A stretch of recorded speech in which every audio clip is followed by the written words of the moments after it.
It's no secret that we are taught next to nothing when it comes to personal finance in school. We are not taught how to manage our money, or plan for our retirement, or simply grow our wealth over time. In fact, let me tell you a secret, not even while I was pursuing my finance degree was I taught things about personal finance. I learned plenty about corporate finance and regulation and banking, but hardly anything about personal finance or how to apply regular financial knowledge to my personal finances. No wonder then that we make so many mistakes when it comes to our money.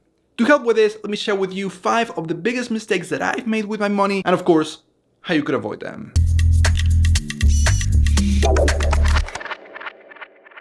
Hello, my name is Eduardo Rosas, I have a finance degree, and for the past 8 years I've been working hard on achieving financial freedom, to the point that I can say now that I have finally achieved financial freedom, but the path towards that financial freedom was filled with mistakes. I want to share some of those mistakes with you in this video, starting with spending without control.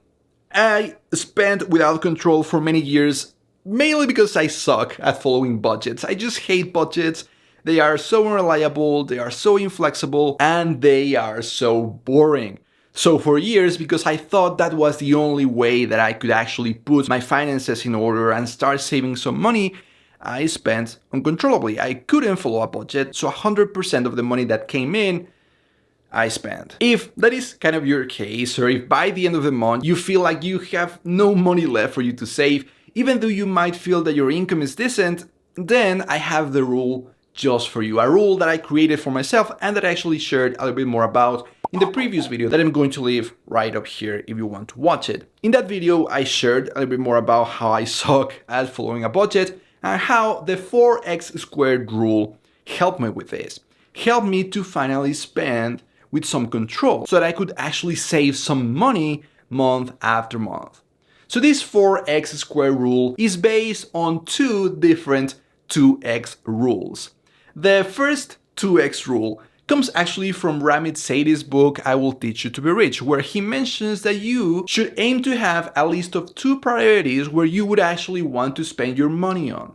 2 priorities that you feel are very important to you, and that everything else, every other expense that is not, of course, necessary, you should cut from your budget month after month. So for example, if for me, one priority is to spend money on my photography hobby and another one is to spend money on traveling, if I want to eat out because that is not my priority, I would decide not to spend money on that. Of course, rent, food, transportation that is necessary, I would spend money on that, but aside from that, I wouldn't spend money on that. So that is the first part, the first 2x rule. The other 2x rule is of those things that you are already spending, if it is not necessary for you to spend money on that, you should aim to cover that expense twice. So say that I want to buy a new camera. That is part of my list of priorities, so I can decide to buy that new camera. But also, I should be able to cover that expense twice, so that I can not only buy that camera, but also save the same amount of money. So taking these 2x rules into account, 2x times 2x is 4x squared. The 4x squared rule would say that if you want to buy a camera, you have to see if that is part of your priorities. And if it is, you should aim to save at least the same amount of money that you're spending on that camera. So this 4x squared rule can help with this first money mistake of spending without control. Because not only now you are consciously only spending money on those things that you actually want, that are your priorities, that might actually make you happy, but you are also spending only on those things that you can actually afford whilst saving money. Now, the second money mistake that I made many times before I started learning how to actually invest was to only invest on the things that I heard. So in my family, it was very common for my cousins and my uncles to talk about investing money on a foreign currency, which back then, to be honest, was one of the few investment opportunities that I heard about. So naturally, when I became interested on investing my own money, that was the first option that popped into my mind. And that can naturally happen with a lot of people. If we are suddenly interested in investing, of course, we are going to invest on those things that we might already heard about or that people close to us are already investing on. The problem is that is in many cases, in the great majority of cases, not the best way for us to invest. In the case of my family, they were investing on a foreign currency that not only carries a lot of risk, but also is subject to inflation because it's just currency, just like the US dollar. It's just paper that is subject to inflation in that particular country. So we were just betting on the difference between the two currencies to change. Just a few months ago, learning about a new cryptocurrency that was generating such big returns made a lot of people to put a lot of money into those cryptocurrencies. And of course, we know the story, many of those cryptocurrencies went on to disappear. A lot of people made a lot of money, but many more people lost a lot of money. So how do you prevent this mistake? Well, you would need a plan plus patience. Patience to know that wealth is not going to come from one day to the other, from 1 month to the other, many times not even from 1 year to the other. Wealth takes years to be built. We need patience then for us to wait for that wealth to actually materialize, to see our money grow little by little over a good period of years. And of course, during those years, you would have to follow a plan. I actually talked about 3 different plans that you can create in just 5 minutes each in yet another video that I'm going to share with you up here. But one of the plans, the simplest plan that I shared in that video, is the one following the 110 rule. The 110 rule says that you should subtract your age from 110. So let's say you're 30 years old. You would do 110 minus 30, and the answer, 80, would be the percentage of your investments that you would destine towards stocks. The remaining 20% in this example would go towards bonds. And of course, the percentage would change year after year because you're growing older. But after following this simple rule, you now have your plan that can last forever and that tells you exactly how to invest your money. It is not the best plan. I talk about that in that video that I shared, but it is a decent plan that can actually help you follow a set of instructions on how to invest your money over the long term. And that is actually going to help you invest in a much better way than just investing on those things that you start hearing around yourself. Now, the third money mistake that I want to share with you in this video is not making saving a priority. You may have heard about this in different forms, like you should spend what is available after saving instead of saving what is available after spending, or as paying yourself first. Paying yourself first means that you are assigning a higher priority to saving than to spending. But how do you actually achieve this? How do you actually make saving a priority? Well, you could use the Parkinson's law to your advantage.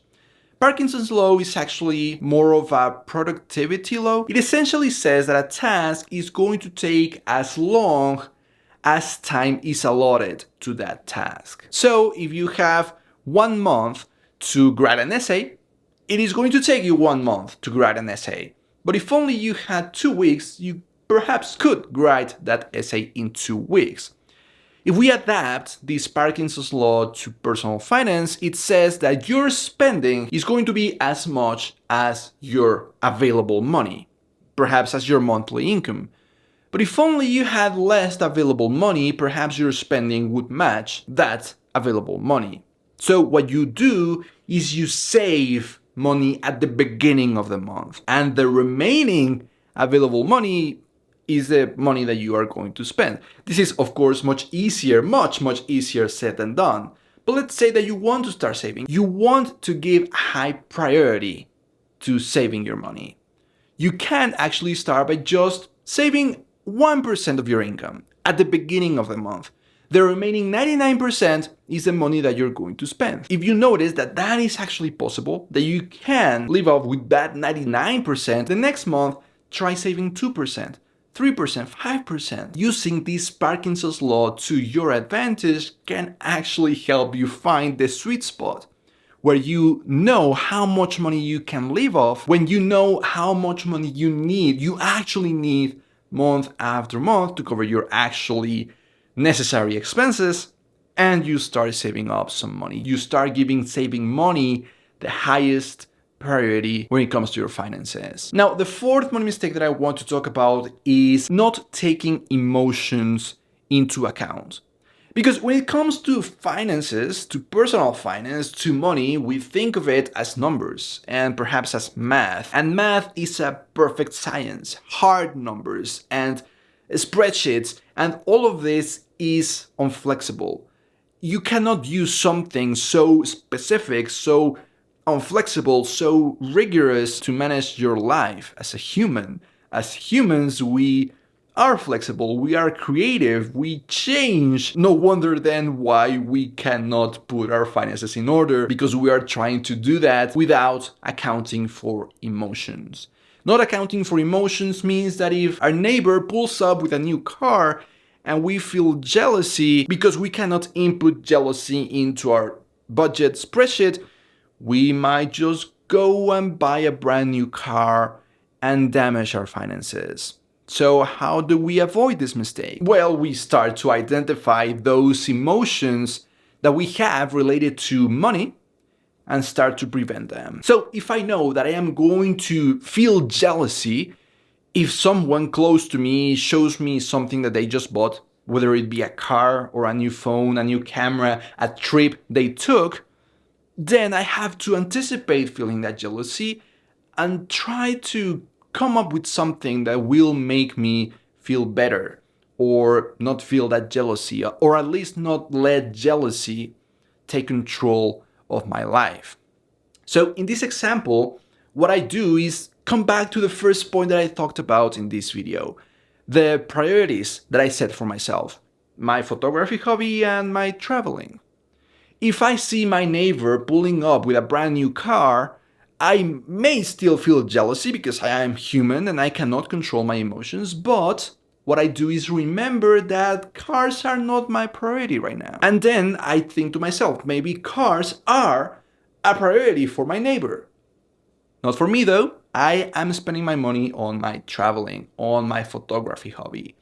And that makes me feel better. And that takes the power from that jealousy, and so I don't go and spend money on a brand new car. This is just an example, but hopefully it illustrates what I mean. Another part in my life where I tend to feel emotion when it comes to money is when I hear about this great investment that is creating great returns. The FOMO, the fear of missing out on that opportunity, can come into play. So when some of my friends tell me about investing money on this new stock and they talk about seeing 20% returns in 1 week, I cannot help but feel FOMO. Even though I know that I have my plan and that I have to stick to my plan and that in the long term that is going to give me amazing returns, I can't help but feel FOMO. But because I already know about this, I have come up with a rule that prevents that FOMO from ruining my finances. I call it the 5% rule. It states that I can allot up to 5% of my investment portfolio to not proven investments, whether it be a new cryptocurrency or one company, one stock, or something else. I can use up to 5% of my portfolio in those investments. That helps me manage my FOMO because I feel like I am already investing in that thing, whatever that is, and the FOMO disappears. I am no longer missing out.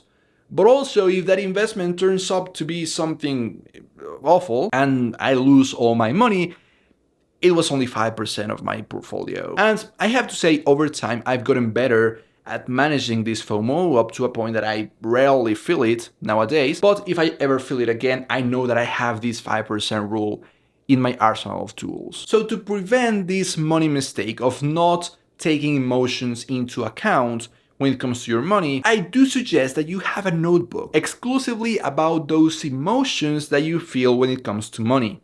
Whether it be jealousy or fear or greed or whatever emotion you feel, write it down and start using these kind of money rules that you know could help in those scenarios. Try to anticipate those scenarios, and so when you feel those emotions, you may know how to counteract them.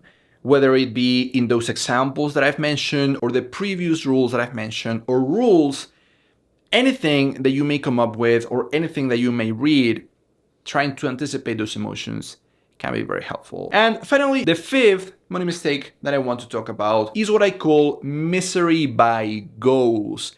It has a very weird name. I came up with it like a year ago, and it goes like this. Imagine that you have a $5,000 debt on your credit card, and one of the goals that you set for yourself is to pay off $2,500 of that debt. And you work hard and you manage to create some space in your monthly income to pay your debt faster than usual.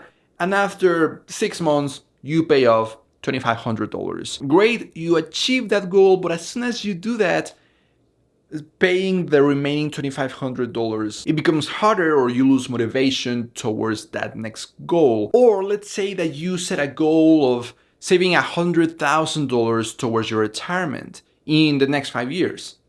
And you work hard and you create new streams of income, and suddenly you achieve that goal of saving $100,000 in just 4 years.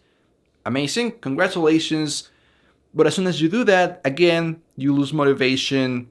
Perhaps for the next few months you save nothing. After all, you achieve your goal earlier than expected, and you lose the habit and you stop saving, you stop investing for the next months or years. What's more, achieving those goals barely meant anything. You achieved them, maybe congratulated yourself for a second, and moved on.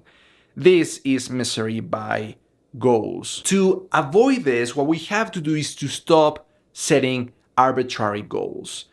Saving $100,000 is great, but $100,000 is just an arbitrary number. Would you have set the same amount 10 years ago? The same amount because it's $100,000, 6 figures? Well, 10 years ago, $100,000 meant a completely different thing than $100,000 do today. It's just a very arbitrary goal. A better objective would be to become people who save money every month, no matter how much money we have already saved up. That means that we wouldn't stop saving money just because we now have $100,000 saved up. It also means that we actually enjoy the process of saving up every month, not just achieving the goal. And this is crucial because we stop relying on motivation and instead rely on discipline.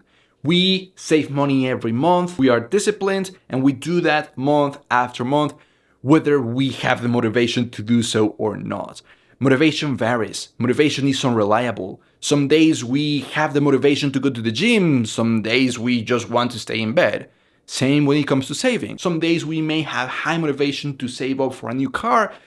Some days we just want a new iPhone. So becoming the person that saves money, becoming the person who plans for their retirement, becoming the person who doesn't spend money on things that are not necessary, becoming the person who takes care of their finances is much better than just aiming to save $100,000, aiming to pay off half of my debt, aiming for some arbitrary objective. Again, discipline over motivation.